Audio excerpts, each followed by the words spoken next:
adanya anggapan atau tudingan bahwa para habaib dari Yaman itu suka memelencengkan sejarah, itu memang benar. Dan kita juga memang sering melihat di media YouTube maupun di media sosial lainnya bahwa beberapa oknum Habib itu suka memelencengkan sejarah, mengklaim suatu sejarah yang dikait-kaitkan atau dihubung-hubungkan dengan leluhur mereka, yakni para Ba'alawi dari Yaman. Jadi misalkan ada suatu daerah itu kemudian dikaitkan dengan leluhur Ba'alawi. Konon katanya ini dulu yang memberi nama adalah salah satu leluhur Ba'alawi dan lain sebagainya. Kemudian yang kedua, ada juga semacam penggiringan opini yang intinya itu agar rakyat Indonesia itu mungkin biar tidak percaya dengan pemerintahan yang sah, pemerintahan yang ada saat ini.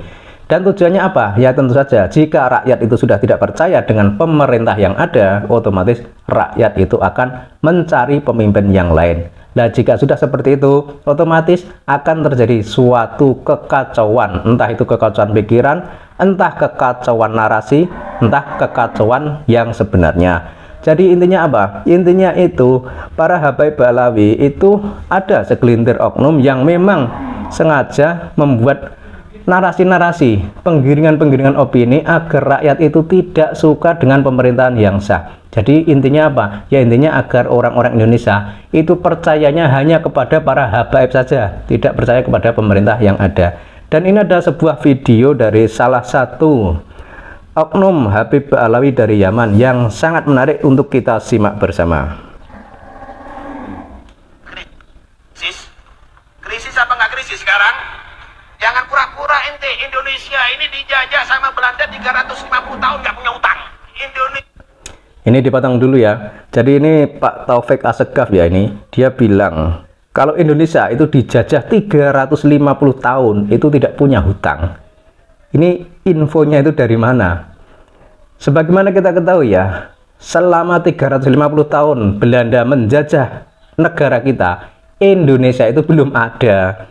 Jadi kalau dikait-kaitkan dengan negara Indonesia, dan ini kan otomatis diperbandingkan dengan kondisi negara yang ada sekarang. Jadi ini dibandingkan dengan masa lalu ketika penjajahan di Nusantara. Padahal ketika Belanda, Jepang maupun negara-negara asing lain itu menjajah negara kita, kala itu Indonesia itu belum ada. Adanya itu hanya kerajaan-kerajaan yang tersebar dari Sabang sampai Merauke. Kemudian setelah bisa mengusir penjajah Belanda, bersatulah kerajaan-kerajaan ini menjadi sebuah negara bernama Negara Kesatuan Republik Indonesia. Jadi arahan atau penggiringan opini seperti ini kelihatan sangat memaksakan dan juga memelencengkan sejarah yang ada. Kita lanjut dulu ya videonya ya. Indonesia ini dijajah sama Belanda 350 tahun nggak punya utang. Hebat nggak? Sebelumnya juga dijajah nggak punya utang, diteruskan sama Jepang nggak punya utang. Nah ini perlu ditekankan lagi ya. Jadi dia bilang bahwa dulu waktu masa penjajahan itu tidak punya hutang, tapi sekarang setelah merdeka kok malah punya hutang. Dari sini kan sudah kelihatan bahwa dia itu seolah-olah malah mendukung sebuah penjajahan di Indonesia ini.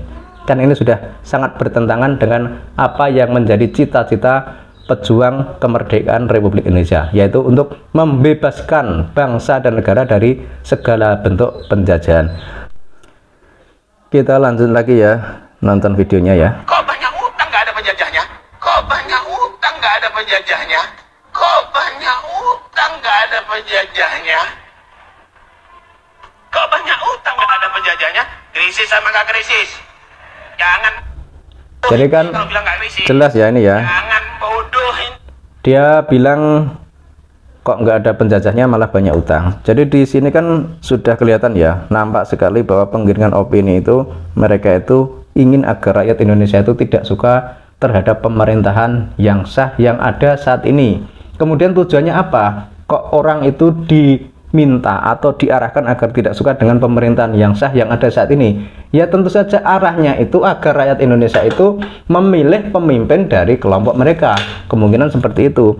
Jadi orang itu dibuat benci, dibuat tidak suka dengan pemerintahan yang ada, dengan pemimpin yang orang pribumi. Itu tujuannya agar orang-orang itu memilih pemimpin dari kelompok mereka atau dari negara mereka atau dari klan mereka. Jadi cuma seperti itu. Jadi sangat kelihatan sekali memang penggiringan opini seperti ini memberikan doktrin atau memberikan semacam racun kepada rakyat Indonesia agar tidak suka, agar kecewa, agar tidak terima dengan keadaan yang ada di negara kita saat ini. Kemudian biar orang itu setelah tidak suka dan tidak terima dengan keadaan yang ada, otomatis kan akan mencari solusi, mencari seorang pemimpin yang mungkin disodorkan oleh kelompok mereka sendiri. Jadi sangat kelihatan sekali ini cuma penggiringan opini dan ada muatan politiknya juga. Sehingga sekarang kan kita semua sudah paham bahwa ternyata nasab Ba'alawi itu tidak tersambung kepada Kanjeng Nabi, tapi justru nyambungnya itu ke ras Yahudi. Makanya jika ada penggiringan opini semacam ini, apakah orang-orang di Indonesia, terutama kita orang-orang Nusantara yang ada di pinggiran itu masih akan percaya dengan doktrin-doktrin semacam ini? Apakah kita juga masih akan mengiyakan dan nurut kepada mereka yang selama ini mengaku sebagai cucu Nabi? Padahal kalau kita mau baca sejarah, lihat sejarah masa lalu, yang namanya dzurriyyah Nabi atau cucu Nabi atau keturunan Nabi itu di Nusantara itu sudah sangat banyak sekali jumlahnya. Terutama mereka adalah para dzurriyyah Wali Songo yang ada di Nusantara, dan hampir semua tokoh-tokoh di Nusantara, tokoh kiai, tokoh gus, tokoh ulama yang orang-orang Nusantara itu hampir 99% itu adalah membawa darah Nabi Muhammad SAW.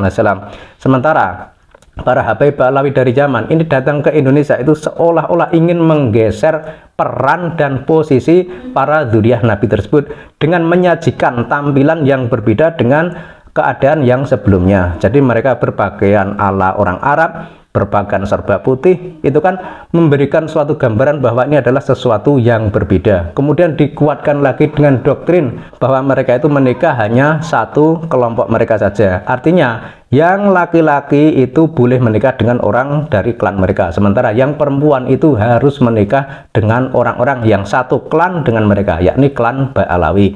Alasannya juga sangat menarik, katanya untuk memurnikan atau untuk menjaga keaslian nasab Rasulullah, katanya seperti itu. Tapi faktanya itu adalah semacam pengklaiman suatu klan agar tidak tercampur dengan klan yang lain.